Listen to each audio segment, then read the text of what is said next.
Hello बच्चों, कैसे हैं आप सब? I hope you all are doing well. तो आज हम पढ़ेंगे नेचुरल फिनोमिना के बारे में, राइट? तो हमारे नेचर में कौन कौन से ऐसे फिनोमिना है जो नेचुरली अकर करते हैं, राइट? और उन पे, हम पे, ह्यूमन बीइंग्स पे या हमारे आसपास जो एनिमल्स हैं, प्लांट्स हैं, उन पे क्या प्रभाव पड़ता है, right? So let's get into the topic. A number of natural phenomena takes place around us. Some of them are desirable while others are not. Natural phenomena such as thunderstorm, lightning and earthquakes have always been awe-inspiring yet frightening, while rain, rainbow etc. are very pleasing. Ancient people were afraid of lightning they saw in the sky.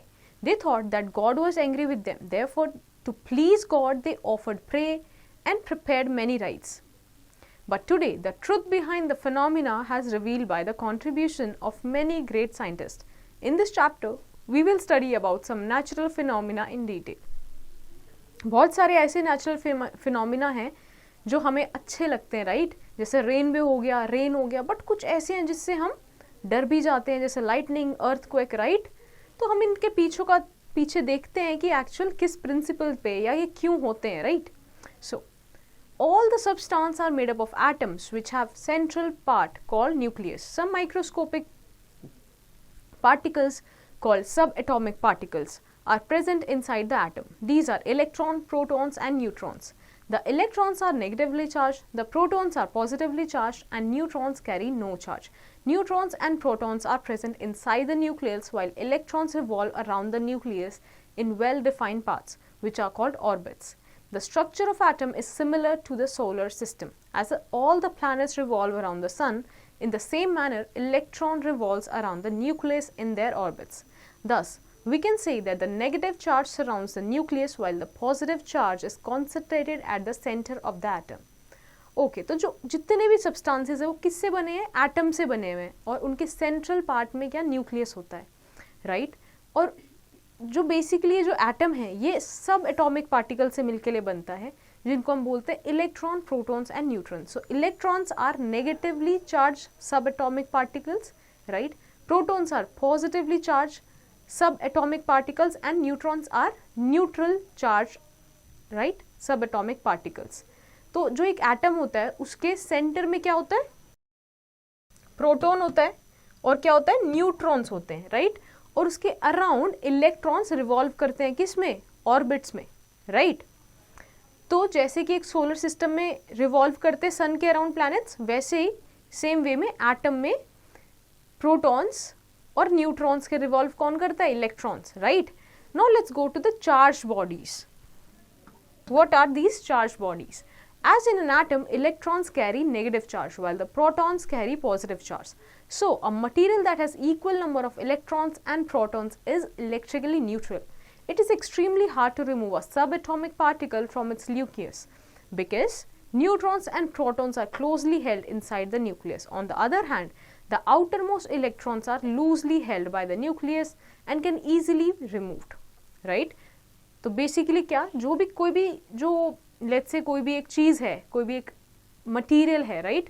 उसमें क्या atom से बना है तो electron होंगे, protons होंगे, neutrons होंगे. तो इलेक्ट्रॉन और जो क्या है प्रोटॉन, वो किस मात्रा में है उस बेसिस पे उस बॉडी का, उस मटेरियल का चार्ज डिसाइड होता है, राइट? कि वो पॉजिटिवली चार्ज है या नेगेटिवली चार्ज है, राइट? बट और अगर वो इक्वल है तो वो न्यूट्रल कहलाई जाती है. बट ये बहुत हार्ड होता है किसी भी एक सब एटॉमिक पार्टिकल या तो वो इलेक्ट्रॉन या प्रोटॉन को किसी भी मटेरियल में से निकाल पाना, राइट? क्योंकि वहाँ पे न्यूक्लियस है और वो बहुत टाइटली बाउंड होते हैं वहाँ पे फोर्सेस से. वहीं पे the outermost electron are loosely held by the nucleus and can easily be removed, right? But जो आउटर मोस्ट इलेक्ट्रॉन होता है वो ईजिली रिमूव किया जाता है क्योंकि वो लूजली हेल्ड होता है. Now therefore when an electrically neutral atom loses some electrons, the number of protons become more than the number of electrons and hence the atoms become positively charged, right? तो जब electrically neutral atom होता है, right? जब उसमें से एक क्या electron lose हो जाता है, राइट? तो जो नंबर ऑफ प्रोटॉन्स है वो क्या बढ़ जाते हैं, ज़्यादा हो जाते हैं. तो इस केस में क्या होता है? पॉजिटिवली चार्ज बन जाते हैं मटेरियल. वहीं पे दूसरी ओर When an electrically neutral atom gains electron, the extra electron comes from other atom which loses electron. The number of electrons become more than the number of protons and thus atoms become negatively charged, right? जब क्या होता है कि एक extra electron दूसरे atom से जब एक दूसरे एटम में आ जाता है तो क्या होता है, प्रोटॉन्स की जो मात्रा होती है कम हो जाती है, इलेक्ट्रॉन्स बढ़ जाते हैं, इसलिए मटेरियल पे नेगेटिवली चार्ज आता है, right? The transfer of electrons में be caused by rubbing two materials together. For example, when an ebonite rod is rubbed with fur, some loosely bound electrons from the fur are transferred to the ebonite rod. The ebonite rod thus get negatively charged while the fur gets positively charged. This type of charging by rubbing object is called charging by friction, right? तो basically हम ये charge अब transfer कैसे होता है, right? जैसे अभी हमने पढ़ा नेगेटिव और पॉजिटिव चार्ज आ जाता है मटेरियल पे. तो क्या होता है जब हम दो मटेरियल को रब करते हैं, राइट? लेट्स से एक एबोनाइट रॉड है जिसको आप किससे, फर से रब कर रहे हो, तो फर से पॉजिटिव चार्ज पे क्या होता है, इलेक्ट्रॉन जो फर से हैं वो किस पे चले जाते हैं, एबोनाइट रॉड पे चले जाते हैं, जिसकी वजह से एबोनाइट रॉड नेगेटिवली चार्ज हो जाती है और फर positively charged, right? So this type of charging by rubbing is called charging by friction, right? Now let's move to the next page. Now let's get to an information first. It is the electric charge that makes the cuffs and the collar of your shirt very dirty. Collar and cuffs get charged by the friction and attract dirt particles from the air. Okay तो आपने देखा होगा जो आपके shirts होते हैं, T shirts होती है, जो उसके कफ्स या कॉलर हैं, राइट, वो बहुत डर्टी हो जाते हैं, राइट? तो this is also because of the electric charge, right? कैसे? जब फ्रिक्शन क्रिएट होता है तो वहाँ पे वो डर्ट पार्टिकल्स अट्रैक्ट करते हैं एयर में से. Okay, now let's pull your sleeves and let's do an experiment. Take a balloon, blow some air into and tighten it to prevent any escape of air. Rub the balloon on your dry hair over your head and for some time. Now lift up the balloon a bit and observe the change. You will observe that the strands of your hair standing. This shows balloon and hair gets positively charged by rubbing. Right? तो आप क्या करोगे, एक balloon को अपने फुला के और अपने सर पे, हेयर्स पे रब करोगे, तो आप क्या देखोगे कि आप जब उसको हटाओगे तो क्या आपके हेयर सीधा खड़े होने लगेंगे, right? So this shows that balloon और जो हेयर है उसमें क्या पॉजिटिवली चार्ज आ गया, किसकी वजह से, रबिंग की वजह से. Now let's move to the next topic, which is properties of charge. It was Benjamin Franklin who found that there are two kinds of electric charge, that is positive charge and the negative charge, which are represented by positive and negative signs. Perform the following activity to understand the nature of charges. तो Benjamin Franklin थे जिन्होंने हमें दो kind of charges के बारे में बताया कि एक पॉजिटिव और एक नेगेटिव चार्ज होता है. Now let's understand this through an concept.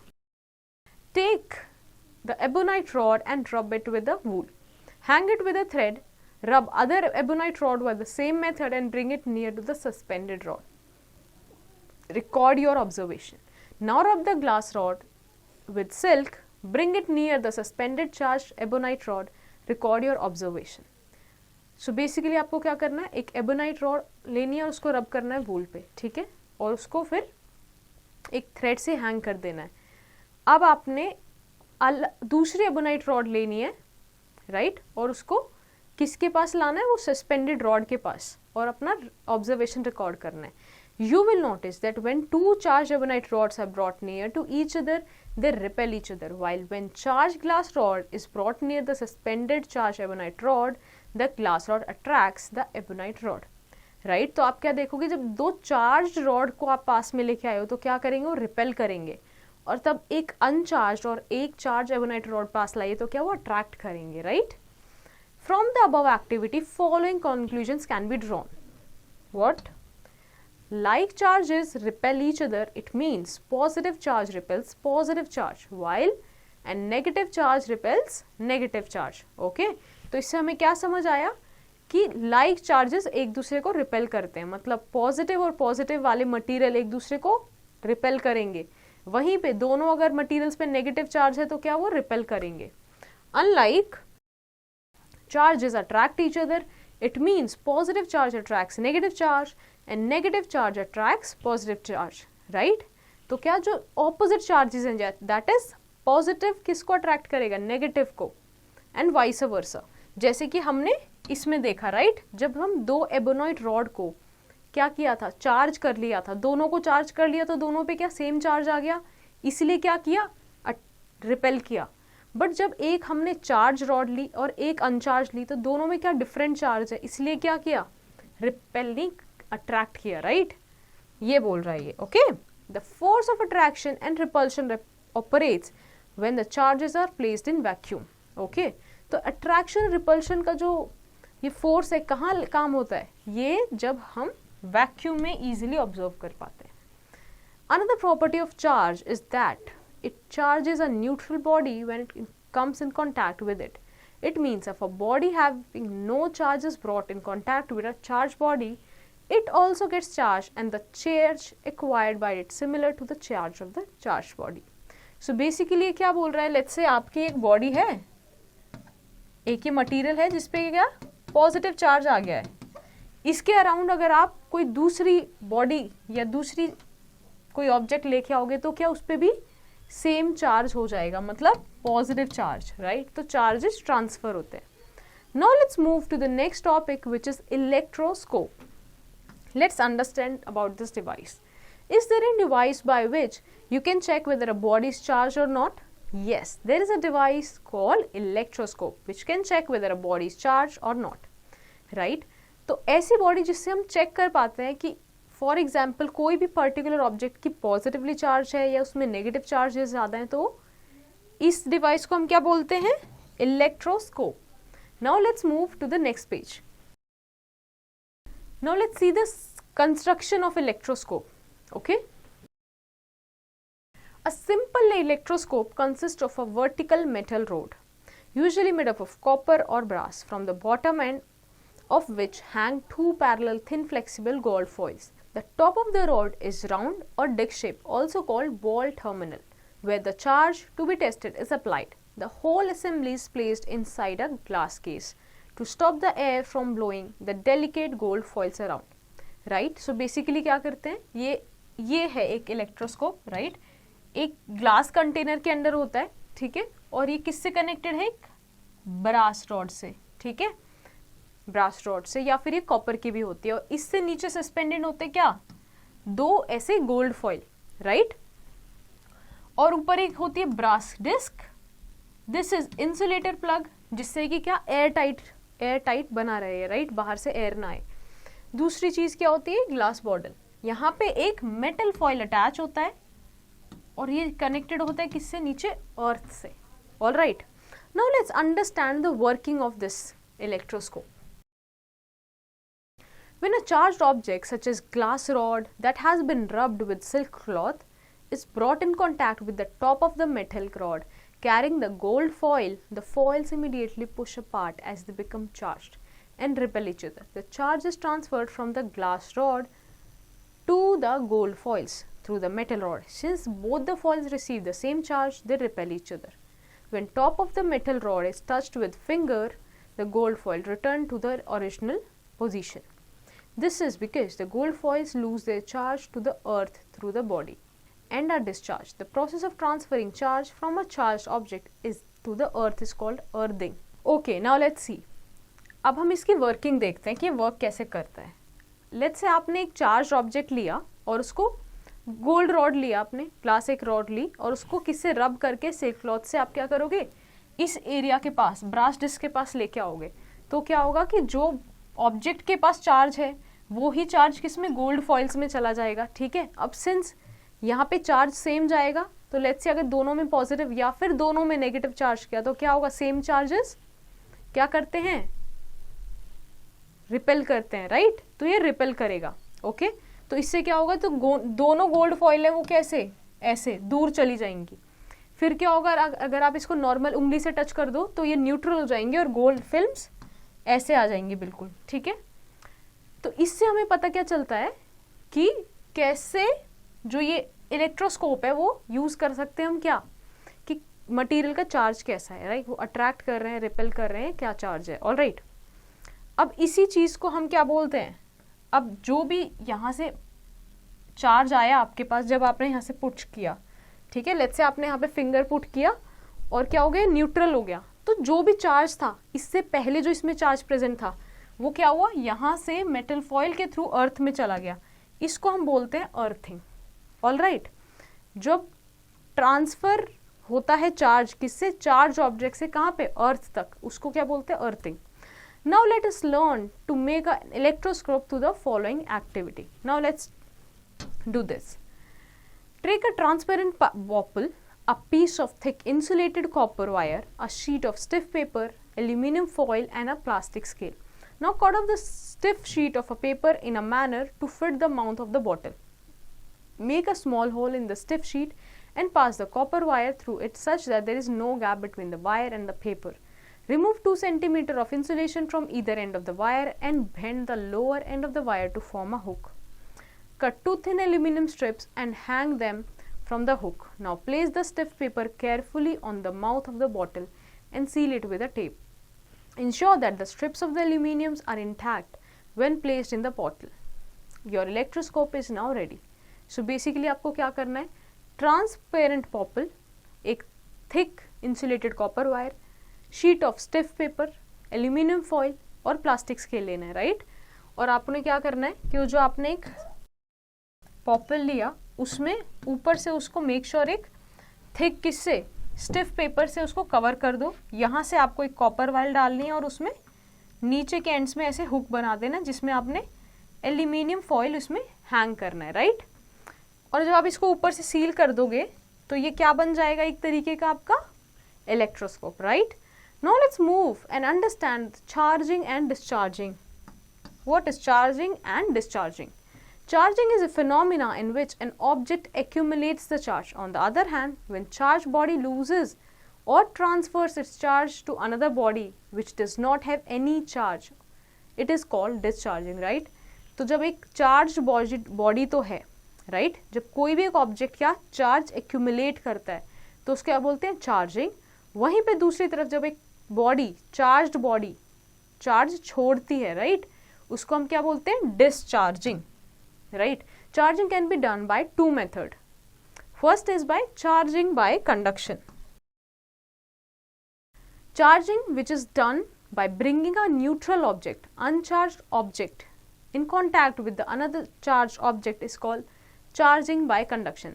The body which is charged by conduction acquired the same charge as that of a charged body. All right.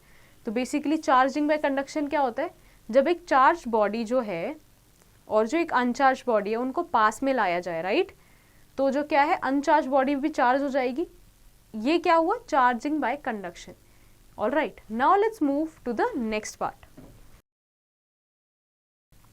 To understand charging by conduction, let's perform an activity. So pull your sleeves up and take a sheet of paper and roll it to make a cylinder. Tie it with the help of thread and suspend it. Rub a ruler with wool and bring close to it.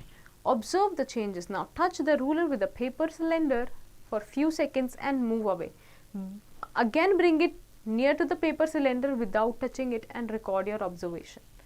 Initially the paper cylinder will be attracted towards the ruler, but as the ruler touches the paper cylinder, some of the charge transferred to the paper cylinder. Since now both acquire similar charges, therefore the paper of cylinder moves away from the ruler. All right. So basically आपने क्या करना है इसको देखने के लिए कि एक आपने अपने शीट से सिलेंडर बना लेना है और उसको किससे, थ्रेड से बांध देना है। फिर आप उसको ऐसे सस्पेंड कर दो और किससे, स्केल्स को रब करके उसके पास लेके आओ। तो आप देखोगे कि वो क्या करेंगे, अट्रैक्ट करेंगे, ठीक है, अट्रैक्ट करेंगे। बट आपने जब कुछ देर यहाँ पे कनेक्शन छोड़ दिया, मतलब दोनों को टच करे हुए छोड़ दिया, तो दोनों में क्या सेम चार्ज ट्रांसफर हो गया, कंडक्शन हो गया चार्जेस का। तो अब आप क्या देखते हो कि जब आप वापस से इसको टच करने की कोशिश करते हो या पास लेके आते हो तो क्या होता है, ये रिपेल करते हैं, राइट, क्योंकि दोनों में कंडक्शन ऑफ चार्जेस हुआ, right. Now let's see the second way which is charging by induction. In the above activity, ruler is charged by rubbing it with wool. Therefore, it attracts the paper cylinder. But we did not charge paper cylinder. Then how it was attracted towards ruler? Similarly, in the activity in which a plastic comb attracted the bits of paper, comb was charged by rubbing. But what about the bits of paper? They were not charged by rubbing. Then how did they acquire the opposite charge than that of comb? So they could be attracted towards comb, right?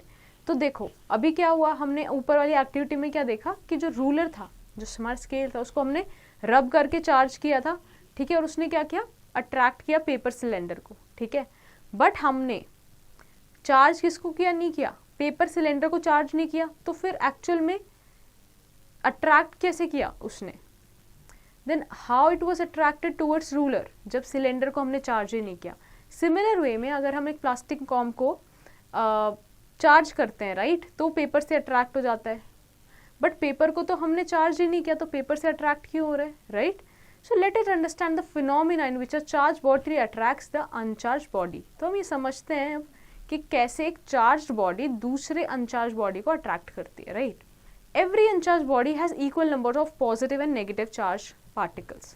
When it is brought closer to a positively charged body, the negatively charged particle present in the uncharged body shift towards the end lying near the positively charged body, while the positive charged particles move away to the opposite end of the objects. Due to this, the end of the body which is towards positively charged body becomes negatively charged, while the opposite end becomes positively charged. Reverse happens when a negatively charged body is brought near the uncharged body. This phenomena of redistribution of charge inside a body without accumulation of external charge is called charging by induction, right? So basically अब देखो क्या होता है, जब एक uncharged body है तो इसमें क्या होते हैं, पॉजिटिव चार्ज होते हैं और नेगेटिव चार्ज होते हैं। साथ ही में एक ऐसी बॉडी है जो क्या है, चार्ज है, पॉजिटिवली चार्ज है, तो इसमें क्या पॉजिटिव पॉजिटिव चार्ज है, राइट। तो अब क्या होता है कि जब हम अनचार्ज बॉडी को एक चार्ज्ड बॉडी के टूवर्ड्स लेके जाते हैं, सो लेट्स से आप एक पॉजिटिव वाली तरफ लेके गए, तो क्या होता है, अनचार्ज बॉडी में जितने भी नेगेटिव चार्जेस होते हैं वो क्या एक तरफ डिस्ट्रीब्यूट हो जाते हैं और एक तरफ डिस्ट्रीब्यूट हो जाते हैं, दूसरी तरफ पॉजिटिव चार्ज आ जाता है, right.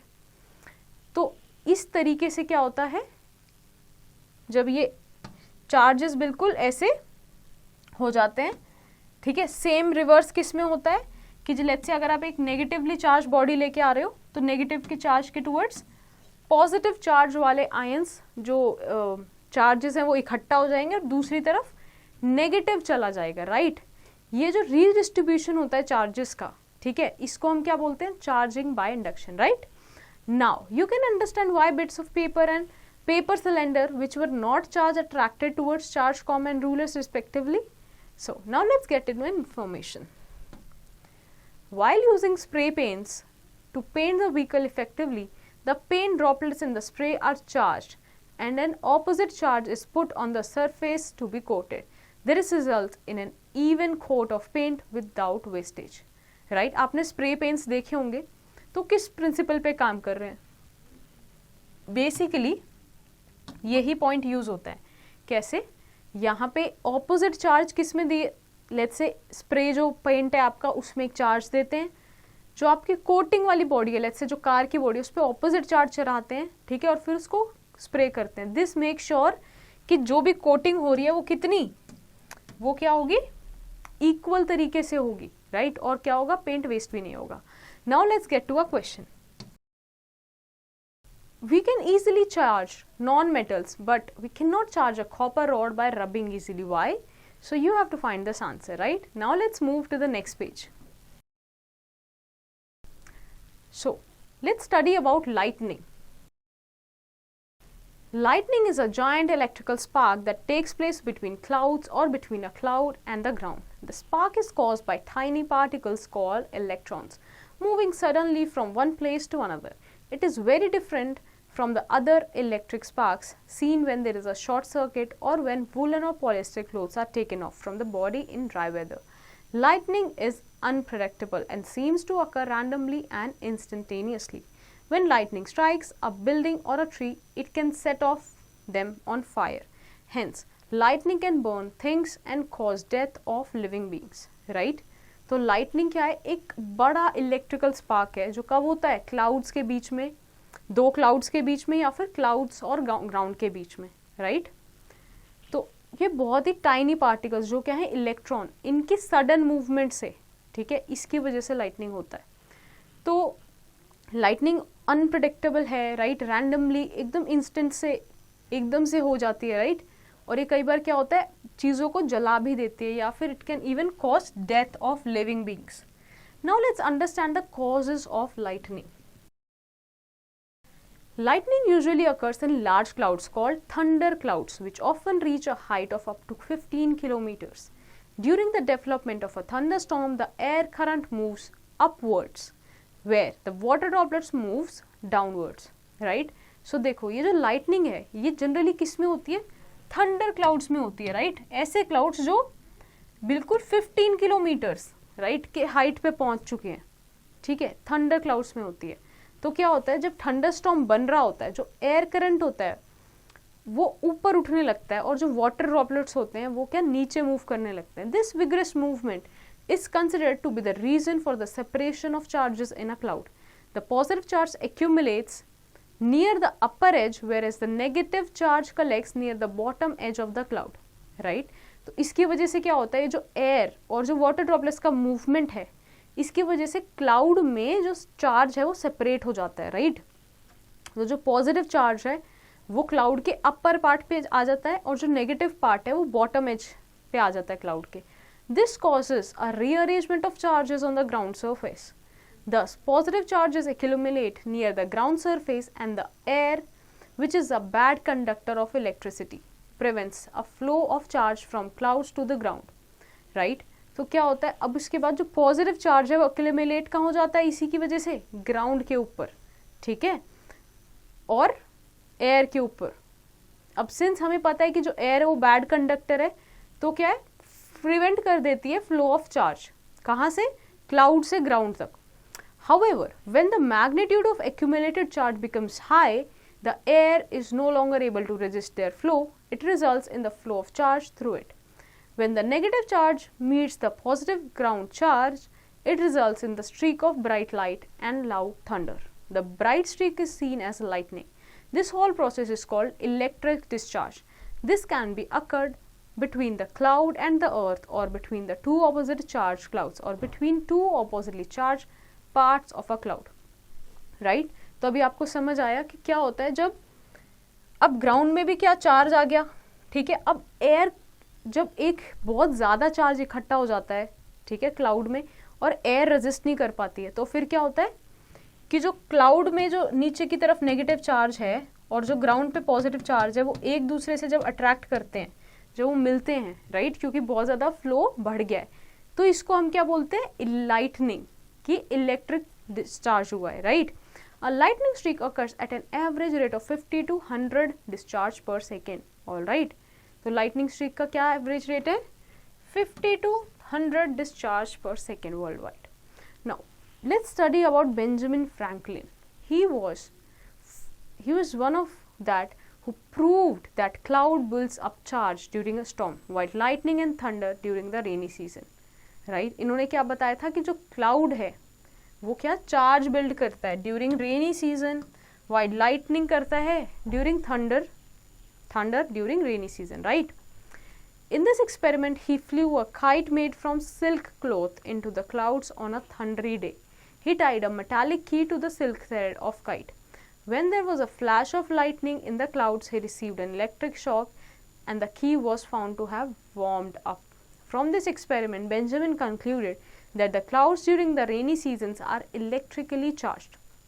As the kite reached the clouds, the charge flowed down through the wet thread to the metal key. When he touched the metal key, the electric charge passed through this body to the earth, giving him a static shock. Right? So basically इन्होंने क्या देखा था, एक experiment किया, इन्होंने kite उड़ाई जो silk cloth से बनी हुई थी, ठीक है, और थंडरी डे था उस दिन, राइट। तो इन्होंने अपनी जो काइट थी वो क्लाउड्स तक पहुंचाई और उसके बाद इन्होंने उस पर एक मेटेलिक की लगाई थी सिल्क थ्रेड के साथ, ठीक है। तो फिर इन्होंने क्या किया कि जैसे ही देखा कि अब फ्लैश आ रहा है, flash of what, lightning clouds में आई, तो उन्होंने देखा कि वहाँ से थ्रेड से आते हुए उनको इलेक्ट्रिक शॉक लगा, राइट। और जो की थी वो गर्म भी हो गई थी। तो इससे क्या समझ आया उनको, इन्होंने कंक्लूड किया जो क्लाउड है रेनी सीजन में क्या होता है, इलेक्ट्रिकली चार्ज हो जाता है। वही जो इलेक्ट्रिक चार्ज है वो काइट से वो फ्लो करता है किस में, किसके थ्रू, वो जो उन्होंने धागा बांधा था उसके थ्रू, और फिर वो मेटल की तक आता है, राइट। इन्होंने इससे क्या बताया कि क्लाउड जो है वो इलेक्ट्रिकली चार्ज होते हैं during thunderstorm, right. So this is the questions for you, so you have to do this by your own. Now let's move to the next page. Now let's understand lightning conductor. Lightning tends to strike the highest object in the vicinity. Tall buildings and structures therefore most probably become prone to lightning strike. It was Benjamin Franklin who found a way to protect building from lightning by inventing the lightning rod or lightning conductor. So basically lightning conductor किस लिए use है, तो क्या होता था जब lightning होती थी तो जो भी आसपास की ऊंची ऑब्जेक्ट्स होती थी वो ना टूट जाती थी, या वो लाइटनिंग के उसमें आ जाती थी, रेंज में आ जाती थी। तो बेंजामिन फ्रैंकलिन ने उन्होंने क्या बताया कि हम बिल्डिंग्स को कैसे प्रोटेक्ट कर सकते हैं लाइटनिंग से, तो उन्होंने इन्वेंट किया लाइटनिंग रॉड या फिर lightning conductor. Okay, so lightning conductor is a metal rod generally made up of copper installed on top of the building or structure along its ridges to protect it from lightning strike. One end of the rod is pointed and points up into the sky, while the other end is connected to a thick copper strip that runs along the height of the building and is buried deep into the ground. When the lightning strikes, the metal rod provides an easy path for the transfer of charge to the ground. Thus, the electric discharge flows from the clouds into the ground without causing any damage to the buildings. So basically आपने देखा होगा buildings में क्या lightning conductors रहते हैं, right. आपको एक long metal की रॉड दिखती होगी ऐसे बाहर बिल्डिंग के। सो बेसिकली इसमें क्या होता है कि बिल्डिंग को शॉक ना लगे या बिल्डिंग डैमेज ना हो, उसके लिए लाइटनिंग कंडक्टर यूज़ करते हैं। तो यहाँ पे एक स्टील या फिर मेटल का, may be let's say copper का एक रॉड लगाते हैं जो क्या होता है, पॉइंटेड होता है, राइट। और उसको सीधा कनेक्शन कहाँ पे देते हैं, ग्राउंड में देते हैं, और ये बहुत ही नीचे दबा दिया जाता है, राइट। इससे क्या होता है जब क्लाउड्स के थ्रू लाइटनिंग मतलब चार्ज इसमें आता है तो नीचे डायरेक्टली ग्राउंड में चले जाते हैं, राइट। इससे बिल्डिंग्स प्रोटेक्ट हो जाती है। So this is called lightning conductor that are installed on a building. Now let's get to a question, what happens when lightning strikes a tree? So you have to find this answer. Now let's understand the precautions that has to be taken from lightning. So, when a thunderstorm is likely to occur, people are advised to stay indoors or inside a vehicle, away from open doors and windows, and one should avoid contact with any electrical appliance. तो basically तब भी thunderstorm होते हैं तो क्या advice किया जाता है कि आप इंडोर्स रहें, घर के अंदर रहें, या इनफैक्ट व्हीकल में है तो व्हीकल के अंदर रहें। कभी भी ओपन में जाने के लिए मना किया जाता है, या फिर जो भी इलेक्ट्रिकल अप्लायंस है उनसे दूरी बनाए रखें। So let's see what to do during the lightning, right. So if traveling in a car or bus, remain inside the vehicle and shut all its doors and windows, right? तो अगर आप travel कर रहे हो car में, buses में या किसी और व्हीकल में, तो उसके विंडोज और डोर्स सब बंद करके उसी के अंदर रहना है। Second thing, on hearing the sound of thunder, rush to a safer place and stay there till the thunderstorm has subsided, right? तो जैसे ही आपने थंडरस्टॉर्म सुना है आपको सेफर प्लेस पे रहना है, राइट। वेट नहीं करना है कि कुछ और होगा तो हम देखेंगे। So next is, if in a garden or forest, take shelter under the shorter trees, right? तो अगर आप गार्डन में हो या फॉरेस्ट में हो तो आपको छोटे पेड़ों के नीचे जाके खड़े होना है, राइट? क्यों? क्योंकि जो बड़े पेड़ होते हैं वो जल्दी से कैच करेंगे electric current from the clouds, right? Next, stay away from good conductors such as poles, metal pipes, electrical wires, telephone cords, etc. Right? तो जो भी गुड कंडक्टर्स हैं जिसमें से इलेक्ट्रिसिटी इजीली पास ऑन होगा, राइट, लाइक दीज थिंग्स, सो इनसे आपने दूर रहना है। Next thing, unplug electrical appliance like computer, TV, refrigerator, washing machines and etcetera. So basically आपको जितने भी आपके घर में अप्लायंसेज हैं, इलेक्ट्रिकल अप्लायंसेज हैं, राइट, इलेक्ट्रिकल अप्लायंसेज हैं, उनसे क्या है, उनको अनप्लग कर देना है ताकि उनके थ्रू भी इलेक्ट्रिकल कंडक्टिविटी ना हो, right. Now let's move to the next page. Now let's see what are the things that we do not have to do during lightning. So do not go out during a thunderstorm, right? तो हमें बाहर नहीं निकलना है. Never take shelter under the only tree in an open, right? तो अगर बाहर सिर्फ एक ही ट्री है तो उसके नीचे शेल्टर नहीं लेना है, बिकॉज वो क्या है, मोर ससेप्टेबल है वो कैच करने के लिए electric current. Do not try carry any umbrella, right? आपने ट्राई करना है आप अम्ब्रेला यूज ना करें उस समय, क्योंकि उसमें भी क्या होता है, स्टील या फिर कोई मेटल कंडक्ट कर सकता है electricity. Do not use open vehicles such as motor bikes, scooters, tractors etcetera, right? तो आपने जैसे क्या था, कोई भी ओपन व्हीकल यूज नहीं करना है, अपने आप को डायरेक्ट कॉन्टैक्ट से बचा के रखना है. If N open area, do not lie on the ground, instead squat low with your hands.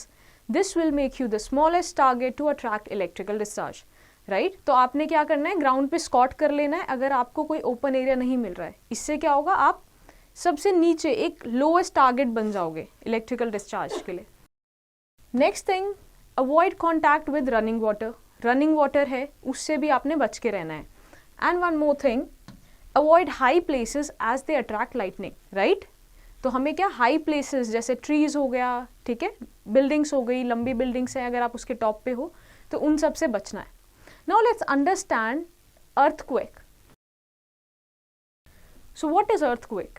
Earthquake is a natural phenomena. It is a combination of two words, earth and quake. Earth is our own planet and quake means to tremble or shake.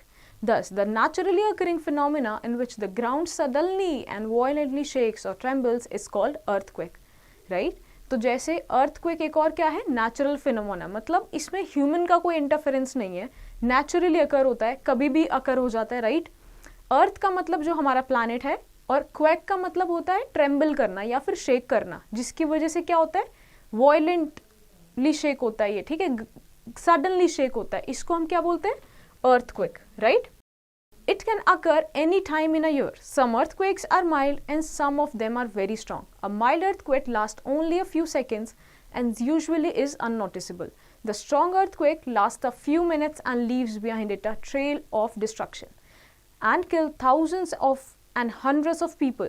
Earthquakes sometimes give rise to tsunamis, which may sweep across a coastal area using destruction. Earthquake may also cause floods and landslides. Right? तो earthquake है, since ये एक natural phenomena है, तो क्या इसका कोई भी time period नहीं होता, ये year में कभी भी हो सकता है. तो कभी कभार earthquake या तो बहुत ज़्यादा intensity से होगा या lower intensity से होगा. लोअर इंटेंसिटी से कई बार वो अननोटिस जाता है, हमें पता भी नहीं चलता. बट जो स्ट्रॉन्ग अर्थक्वेक्स होते हैं, राइट, वो क्या होता है, बहुत ही डिस्ट्रक्टिव होते हैं. 1-2 मिनट तक के लिए अगर रहते हैं तो काफ़ी डिस्ट्रक्शन कॉज करते हैं और काफ़ी लाइफ भी चले जाती है और बिल्डिंग्स भी डिस्ट्रक्ट हो जाती है, राइट? सो इसके साथ ही साथ ये क्या हो जाता है, अगर आप कोस्टल एरियाज में देखो तो साथ ही साथ में आप देखोगे उस टाइम सुनामी भी आने लगती है, राइट? फ्लड्स हो जाते हैं, लैंडस्लाइड्स हो जाती है. Now let's get to an information. Tsunami is a Japanese word that means harbor waves because tsunami caused the most damage in harbors, right? तो tsunami जो है एक Japanese word है और उसका मतलब क्या होता है, harbor waves, क्योंकि जो tsunami है वो mostly कहाँ, harbors को damage करती है, right? Now let's understand the causes of earthquake. So the earth is made up of 3 layers. At the center is a core of iron consisting of a solid sphere surrounded by a layer of hot molten iron. Around the core is a mantle or soft paste like rocks, and over the mantle rests the hard layer of rocks, which we call the crust. The crust is not a uniform layer. In fact, it is made up of many layers, one above the another. These layers are fragmented. Each fragment is called tectonic plate. Right? तो जो हमारा अर्थ है वो किससे मिलके बना है, काफ़ी डिफरेंट लेयर से मिलके बना है. सेंटर में एक आयरन का कोर है, राइट, जिसमें क्या है, सॉलिड स्फीयर है, जिसमें मोस्टली क्या है, हॉट मोल्टन आयरन है. उसके अराउंड एक सॉफ्ट पेस्ट आता है जिसमें रॉक्स आते हैं, राइट. तो उसको क्या हम बोलते हैं कि वो जो कोर है उसके ऊपर क्या मेंटल आता है, मतलब वो रेस्ट कर रहा है बेसिकली. लेट्स से कि आयरन है, ठीक है, सबसे ऊपर सबसे अंदर, और बाहर क्या आता है, उसके ऊपर एक पेस्ट आती है रॉक्स की, राइट. जिसको बोलते हैं हम क्या आगे, फिर एक सरफेस आता है क्या, हार्ड रॉक का सरफेस, राइट, जिसको हम बोलते हैं क्रस्ट. तो क्रस्ट जो लेयर होती है वो यूनिफॉर्म नहीं होती और इसी में क्या होती है, काफ़ी लेयर्स होती हैं। इस लेयर में, क्रस्ट के में काफ़ी सारी लेयर्स होती है। ऑलराइट, तो इसी के एक एक लेयर्स को हम क्या बोलते हैं, tectonic plates, right. These plates are in continuous motion and may brush against or collide with each other. Sometimes the rock at the boundaries of these plates get interlocked and prevent the plates from moving.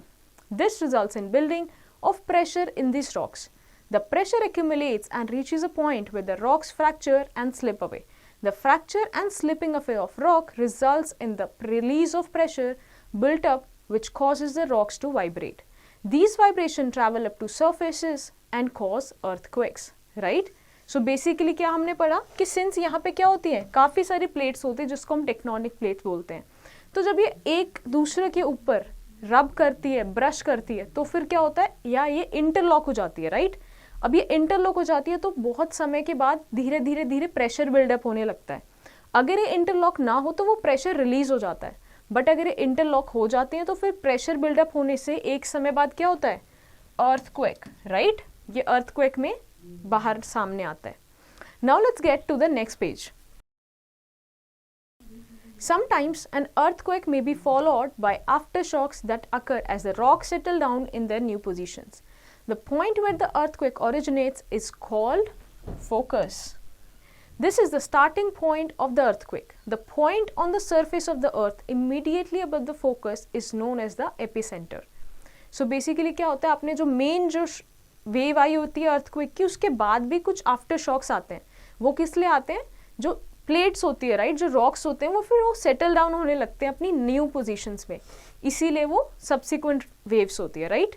तो जहाँ से earthquake originate हुआ है उस point को क्या बोलते हैं, focus, right. Now thus the boundaries of the tectonic plates are weak zones where the earthquakes are most likely to occur. The weak zones are called fault zones or seismic zones, right. तो जो plates की boundaries होती है, tectonic plates की boundary, वो सबसे क्या weakest zone होती है, ताकि क्योंकि वहाँ पे अर्थक्वेक का होने का ज़्यादा चांसेस होते हैं। इन्हीं रीजन्स को हम क्या बोलते हैं, फॉल्ट जोन्स या फिर seismic zones. Now let's understand how do we measures earthquake, right. The earthquake produce waves on the surface of the earth. These waves are called seismic waves, which are measured with the help of an instrument called seismograph. Seismographs are equipped with electromagnetic sensors that translate ground motion into electrical changes, which are processed and recorded by the instrument's analog or digital circuits. A record produced by a seismograph on a display screen or a paper printout is called seismograph. Seismographs are also being used in petroleum exploration, investigation of Earth's crust and lower layers, and the monitoring of volcanic activity. Right? तो earthquake को measure करने के लिए हम क्या use करते हैं? Seismograph. क्योंकि जो earthquake की waves होती हैं उसमें क्या होता है, उसको बोलते हैं seismic waves, right? तो जो भी ये waves हैं वो कहाँ पे, अर्थ के सरफेस पे प्रोड्यूस होती है, महसूस होती है, राइट? तो सेस्मोग्राफ जो है वो एक इलेक्ट्रोमैग्नेटिक सेंसर है, राइट? जो जितना भी ग्राउंड मोशन होता है, जो भी चेंजेस आ रहे हैं ग्राउंड में, उसको किसके फॉर्म में, इलेक्ट्रिकल चेंजेस जो भी हैं उसमें वो ट्रांसलेट करके देता है, राइट? तो इसको और कहाँ कहाँ यूज़ किया जाता है, जैसे कि आप वॉल्केनिक एक्टिविटी हो गई या फिर जो अर्थ है उसकी क्रस्ट हो गई, राइट? पेट्रोलियम एक्सप्लोरेशन, यहाँ भी सेस्मोग्राफ यूज़ किया जाता है। तो जो एक प्रिंट आउट आता है जिसमें हमें पता क्या चलता है, मेजर पता चलता है, उसको हम क्या बोलते हैं, seismograph. It can be viewed on a digital screen और on a sheet of paper. The magnitude और intensity of an earthquake is measured by the Richter scale with a range from 1 to 10. The Richter scale is a logarithmic scale. It was devised in 1935 by an American seismologist, Charles F. Richter. Each point on the scale is 10 times greater than the previous marking. That is, an earthquake measuring 5 is 10 times more powerful than the measuring 4. Alright? तो अगर हमें magnitude या फिर intensity check करना है, right, कि कितनी तीव्रता से, कितनी तेजी से अर्थक्वेक आया है, तो उसके लिए हम क्या यूज़ करते हैं, Richter scale, right? Richter scale एक ऐसा स्केल है जिसमें 1 से लेके 10 तक का रेंज होता है, राइट? और इसमें एक लॉगरिथमिक वैल्यू होती है। बेसिकली लेट्स से अगर आपका एक नॉर्मल स्केल है जिसमें 1 to 10 है, तो अगर आप लास्ट का यूनिट देखो 9 से 10 का या फिर 2 से 3 के बीच का, तो वो क्या है, इक्वल होता है, राइट? बट सिंस ये एक लॉगरिथमिक स्केल है तो क्या मतलब यहाँ का जो वैल्यू है और जो यहाँ का सेम यूनिट में वैल्यू है वो डिफर करेगा, इसका कम होगा इसका ज़्यादा होगा उतना ही, राइट। तो क्या होता है, ये एक अमेरिकन सेस्मोलॉजिस्ट थे चार्ल्स एफ रिक्टर, उन्होंने ये दिया था। तो वहीं पे जैसे एक फॉर एग्जांपल इसी कॉन्सेप्ट को अगर हम समझें तो अगर हम बोलें कि रेक्टर स्केल 4, राइट, और रेक्टर स्केल 5, तो 5 4 से 10 टाइम्स ज़्यादा पावरफुल होगा, right. Now let's see the table. So these are the magnitudes of on the Richter scale, and these are the type of earthquake, right. So let's say if I'm saying that the magnitude of the Richter scale is between 3 to 3.9, then it will be a minor type earthquake, right. But on the other hand, if I'll say that the magnitude on the Richter scale is from 9 to 9.9, right, then I will say that the earthquake was very great. All right, very destructive. Now let's see and understand the protection against the earthquakes. So since earthquakes are unpredictable, therefore it is necessary to know about a few safeguards that can help to prevent destruction of property and loss of life, as most of the death occur due to collapsed houses and buildings, right. तो since earthquake जो वो unpredictable event है, right, तो इसमें हमें safeguards पता होने चाहिए कि जैसे ही अर्थक्वेक आए तो हम क्या क्या चीज़ें कर सकते हैं। Now let's move to the next page. So there are few general guidelines that can reduce damage and loss of life during an earthquake. What are those? So consult qualified architects and structural engineers while constructing a house, right. तो हमें क्या, जब भी हम अपना घर बनाए तो इंजीनियर्स को या फिर जो क्वालिफाइड आर्किटेक्ट्स है उनकी मदद से हमें घर बनाना चाहिए, ताकि हम मेक श्योर कर सके कि ये जो घर है वो अर्थक्वेक रेजिस्टेंस या फिर अर्थक्वेक प्रोटेक्टिव है कि नहीं, right. Keep roof as light as possible to minimize damage and injury in case of its collapse, right. तो जो भी रूफ्स होती हैं घरों की उसको कितना मिनिमाइज करना चाहिए, उनका क्या वेट, जिसकी वजह से अगर कोलैप्स भी होता है तो मिनिमम डैमेज हो।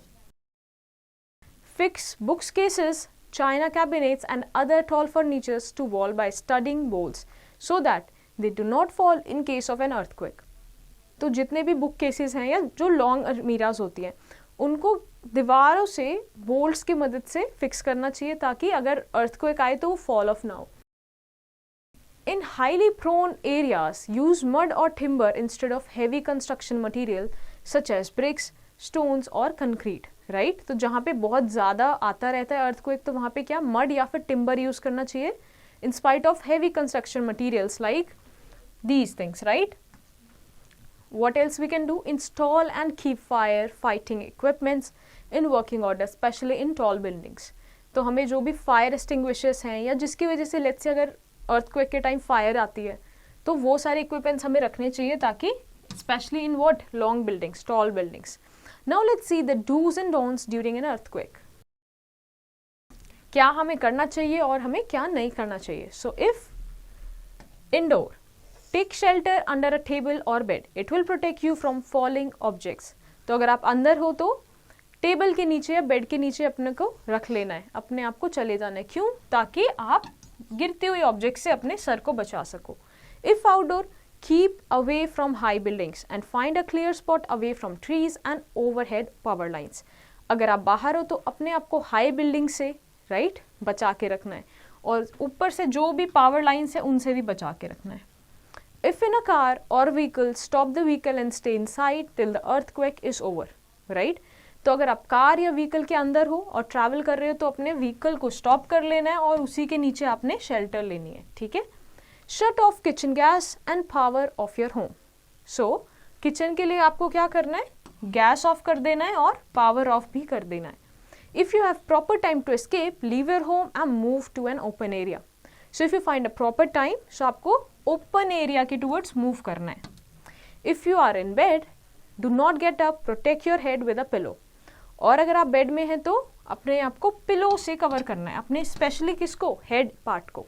Stay away from glass panes, windows and walls that could fall, right तो अपने आप को ग्लास पेन्स, विंडो से भी दूर रखना है। Now let's get to an information. Animals have an amazing sense for detecting disaster before it strikes, right? तो हमने सुना होगा जो animals होते हैं, dogs होते हैं, उनके पास एक sixth sense होती है, right? जिसकी वजह से जो भी disaster है उसको पहले ही sense कर लेते हैं. Now let's go to the word finders. Electrons, the negatively charged particles in an atom. Protons, the positively charged particles in an atom. Charged body, a body which acquires an electric charge due to friction.